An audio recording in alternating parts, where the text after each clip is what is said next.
wabarakatuh. Perkenalkan, nama saya Alfarizat Lima Putra dan juga rekan saya Reni Sukmawati. Kami adalah mahasiswi Universitas Pamulang kelas 07 SKM 001. Di sini kami akan mempresentasikan PowerPoint yang telah kami buat dengan judul Persaingan Kompetitif. Video ini kami buat untuk memenuhi tugas mata kuliah Manajemen Strategik dengan dosen pengampu Bapak Asrorudin SPD MM MAK. Yang pertama ada definisi strategi bersaing. Strategi bersaing adalah upaya yang dilakukan oleh sebuah perusahaan untuk memenangkan sebuah pasar yang menjadi pasar sasarannya dengan memberikan keunggulan bersaing, melakukan analisis bersaing, dan menerapkan strategi pemasaran besar yang efektif. Menurut Kotler pada tahun 2001, strategi bersaing merupakan strategi yang secara kuat menempatkan perusahaan terhadap pesaing dan yang memberi perusahaan keunggulan bersaing yang sekuat mungkin. Kemudian yang kedua ada tujuan strategi bersaing. Tujuan dari strategi bersaing bisnis dalam suatu lingkungan industri adalah untuk mengatur bagaimana perusahaan dapat menguasai persaingan atau menghadapi ancaman secara efektif. Menurut Philip Kotler dan Gary Armstrong pada tahun 2001, terdapat 5 tujuan pelaksanaan strategi bersaing, yaitu 1. Membentuk positioning yang tepat, 2. Mempertahankan pelanggan setia, 3. Mendapat pangsa pasar baru, 4. Memaksimalkan penjualan, dan yang kelima, menetapkan kinerja bisnis yang efektif. Dasar membentuk strategi bersaing. Yang pertama, ada daya tarik industri yang ditunjukkan oleh profitabilitas jangka panjang. Yang kedua, analisis berbagai faktor akan menentukan posisi persaingan perusahaan di dalam industri. Menurut Porter, konsep persaingan kompetitif adalah kerangka kerja yang digunakan untuk menganalisis struktur industri dan faktor-faktor yang mempengaruhi tingkat persaingan di dalamnya. 5 kekuatan Porter membantu memahami intensitas persaingan dalam suatu industri dan membantu perusahaan untuk merumuskan strategi untuk menghadapinya. 5 kekuatan Porter atau 5 Force of Competitive Analysis. Yang pertama ada ancaman masuk atau threat of new entrants. Ancaman masuk dapat berasal dari biaya awal yang rendah, akses yang mudah terhadap distribusi dan juga saluran pemasaran, serta kurangnya hambatan regulasi. Yang kedua ada pengaruh supplier atau bargaining power of suppliers. Ini mencerminkan seberapa besar pengaruh pemasok atas harga dan kualitas bahan baku yang dibutuhkan oleh industri. Yang ketiga ada pengaruh pembeli atau bargaining power of buyers. Ini mengacu pada kekuatan pembeli dalam mempengaruhi harga dan kualitas produk. Yang keempat ada ancaman produk pengganti atau threat of substitute product of service. Ini mengacu pada seberapa mudah konsumen dapat beralih ke produk atau layanan alternatif. Dan yang kelima ada intensitas persaingan atau rivalry among existing competitors. Ini mencerminkan seberapa kuat persaingan antar perusahaan yang sudah ada di industri. Selanjutnya yaitu ada strategi generik, di mana yang pertama ada keunggulan biaya atau cost leadership.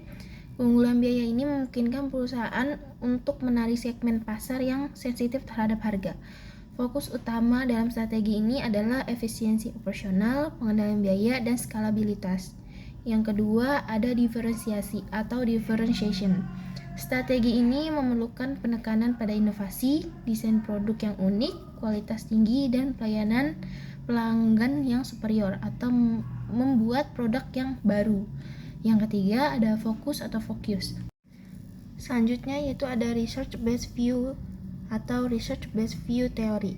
Teori ini adalah teori yang mendeskripsikan sebuah perusahaan dapat mencapai keunggulan bersaing dengan mengandalkan sumber daya yang dimiliki sehingga mampu mencapai keberlanjutan usaha. RBV ini berasal dari 4 sumber teori yang telah dikembangkan sebelumnya, yaitu ada studi khusus kemampuan tradisional, ekonomi Ricardo, ekonomi Penrosian, dan implikasi anti kepercayaan ekonomi. Dalam konteks research based view atau RBV ini ada 4 teori yang menjadi dasarnya, yaitu yang pertama ada kemampuan tradisional. Hal ini mengacu pada keterampilan dan kompetensi yang telah dimiliki oleh organisasi atau perusahaan selama beberapa waktu. Kemampuan tradisional mencerminkan cara organisasi mengelola sumber daya dan melakukan aktivitas bisnis. organisasi atau perusahaan yang mampu memanfaatkan dan mengembangkan kemampuan tradisionalnya dapat menciptakan keunggulan jangka panjang. Yang kedua, ada ekonomi Ricardo. Teori ekonomi yang diajukan oleh David Ricardo ini terkenal dengan teori komparatif keuntungannya.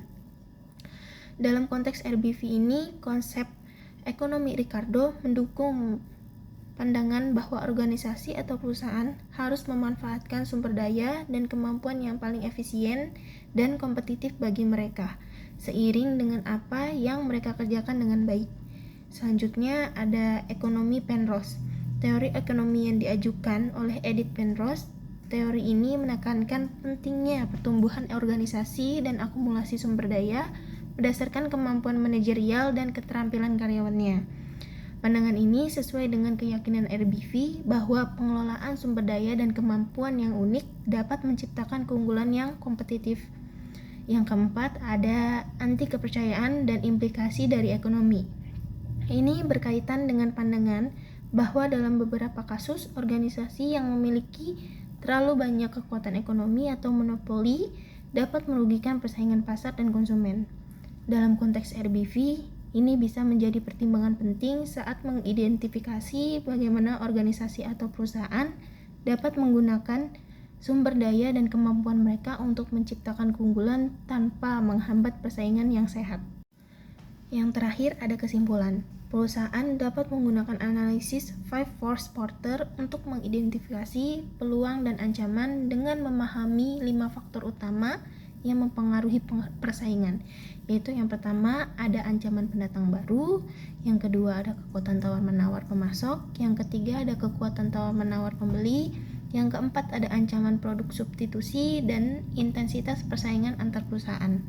Dengan menganalisa hal-hal tersebut, perusahaan dapat mengeksplorasi peluang diferensiasi dan meningkatkan hambatan yang akan nantinya terjadi di perusahaan. Sekian pemaparan materi yang dapat kami sampaikan. Atas kurang dan lebihnya mohon maaf. Wassalamualaikum warahmatullahi wabarakatuh.